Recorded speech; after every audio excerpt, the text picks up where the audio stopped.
Menghebohkan. Publik kembali dibuat heboh dengan pengakuan seorang janda di Cianjur, Jawa Barat yang mengaku hamil hanya dalam waktu 1 jam saja.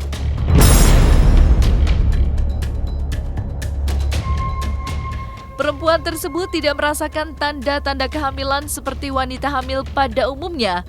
Hal ini berawal ketika Siti Jainah sedang bermain dengan anaknya, hingga kemudian merasakan perutnya yang membuncit, namun kemudian mengempis kembali.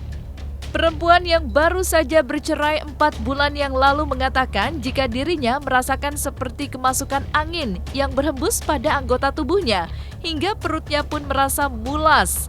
Dan pihak keluarga pun memanggil bidan ke rumahnya, dan ketika dicek akan segera melahirkan. Proses persalinan pun berakhir dengan lancar dengan bayi berjenis kelamin perempuan.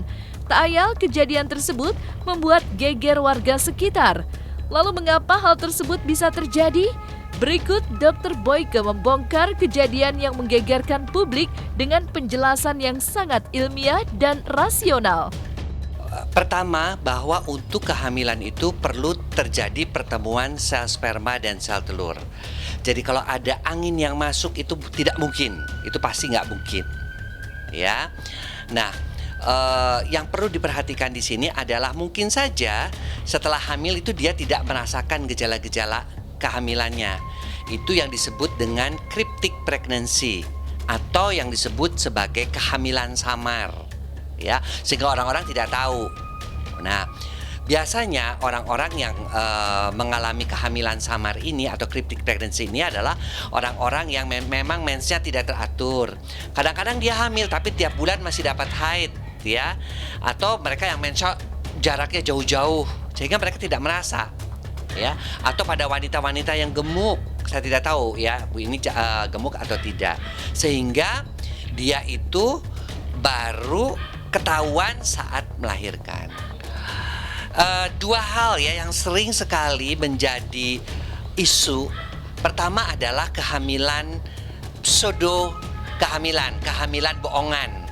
Nah, biasanya orang yang muntah-muntah perutnya kembung, tapi ketika di USG nggak ada. Nah, itu yang disebut dengan kehamilan bohong atau kehamilan palsu, ya. Yang kedua, cryptic pregnancy. Orang justru nggak tahu kalau dia hamil.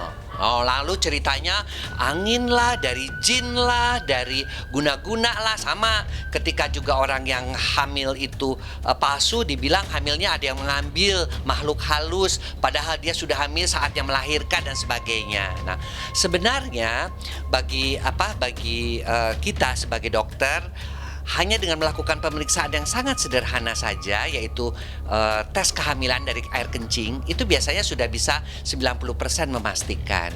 Ya, ada cara lain yaitu dengan USG. Ya, makanya mungkin karena di daerah terpencil ya, untuk menemui USG mungkin mereka hanya ketemu dengan bidan dan sebagainya, tidak ada. Nah, pada USG itu adalah alat untuk memastikan apakah seseorang wanita itu hamil atau tidak. Karena dengan USG kita bisa melihat ada kantong, ada janin di dalamnya.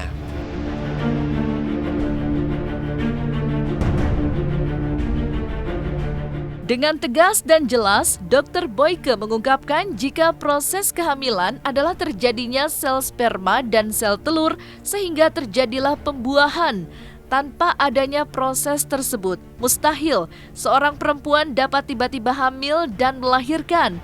Sehingga, menurut Dr. Boyke, masyarakat jangan pernah berpikir jika ada kehamilan yang dihamili oleh jin, kemudian makhluk halus, dan yang terakhir seperti kemasukan angin, sehingga hal tersebutlah yang membuat hamil. Menurut Dr. Boyke, jelas-jelas mengatakan hal tersebut tidaklah mungkin terjadi. Ya sudah pasti, kalaupun hubungan seks itu tidak sampai penetrasi, ya namanya cairan mani itu kan bisa bergerak kemanapun, ya, artinya mungkin dikeluarkan di luar, ya, atau dan sebagainya, tapi tetap pasti ada sperma yang membuahi sel telur. Jadi tidak mungkin orang itu hamil tanpa ada pembuahan. Tidak mungkin terjadi kehamilan seperti itu. Ya begini, kalau baru 4 bulan, dia mungkin melakukan hubungan seks sebelum dia cerai, sehari sebelumnya. misalnya, kemudian dia cerai, ya. Artinya apa? Dia hamil, tapi hamilnya nggak ketahuan. Itu yang lebih memungkinkan kalau buat saya. Ya, itu lebih memungkinkan karena kan orang hamil sampai 4 bulan itu biasanya nggak kelihatan perutnya. Biasanya gerakan janin pun setelah kehamilan 20 minggu. Itu pun kalau sensitif. Ada beberapa yang sudah ke tempat dokter, kadang-kadang sudah 6 bulan, 7 bulan, anak remaja, ternyata udah hamil 7 bulan. Dia nggak ngerasa apa-apa, hanya ketutupan karena dia wanitanya itu gemuk.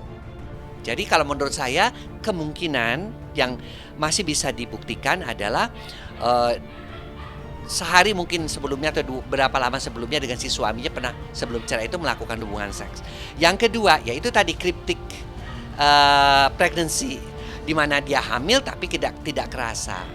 Ya bisa seperti itu. Jadi jangan masyarakat juga berpikir bahwa kehamilan itu dihamili oleh jin, ya, yang saya kemudian karena makhluk halus seperti ada angin yang masuk, itu nggak mungkin sama sekali. Betul, itu yang disebut dengan kehamilan samar tadi atau cryptic pregnancy, ya. Jadi pada mereka-mereka yang kita harus waspada, mereka-mereka yang menjelang masuk menopause. Itu kan udah mensnya udah nggak teratur, udah mulai gemuk, ya. Mereka-mereka yang menderita PCOS dengan polycystic ovarium, ya, itu biasanya mereka-mereka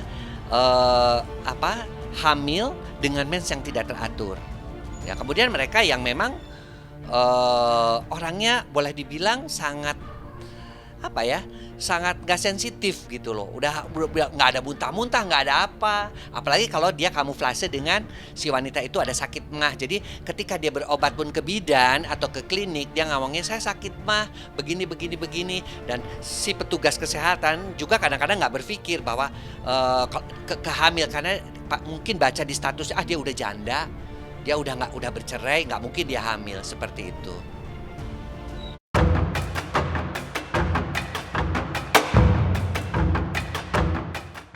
Proses kelahiran telah terjadi dan bayi pun yang dilahirkan berjenis kelamin perempuan. Maka, untuk mengetahui siapakah ayah dari bayi perempuan tersebut, perlu dites secara DNA untuk mengetahui siapa ayah biologis dari bayi perempuan tersebut. Selain itu juga untuk membongkar misteri dari kabar yang sudah terlanjur menghebohkan masyarakat. Tentu untuk meredam juga keresahan masyarakat, nanti sangkanya hamil oleh jin dan sebagainya.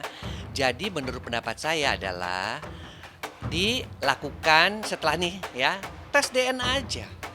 Tes DNA, bapaknya diambil yang sebelumnya dia cerai itu, ya. Karena menurut saya sih paling besar kemungkinannya adalah sebelum cerai dia mungkin melakukan hubungan seks 2 minggu apa sebulan sebelumnya, sehingga kemungkinan itulah yang membuahi. Namun karena dia itu mungkin gemuk, mungkin mensnya nggak teratur, dan mungkin sudah cerai dia tidak peka juga, dia tidak merasakan. Karena banyak pasien-pasien sampai kehamilan 5 bulan, 4 bulan, 5 bulan itu kadang-kadang tidak berasa. Ya, jadi untuk masyarakat yang mungkin mendapatkan isu-isu seperti ini kemudian terjadi kegemparan, ya, harus diingat bahwa untuk kehamilan selalu harus terjadi pembuahan. Pembuahan itu ya pasti melalui hubungan seksual, ya. Perkara apakah kehamilannya terasa atau enggak dan sebagainya itu persoalan yang lain.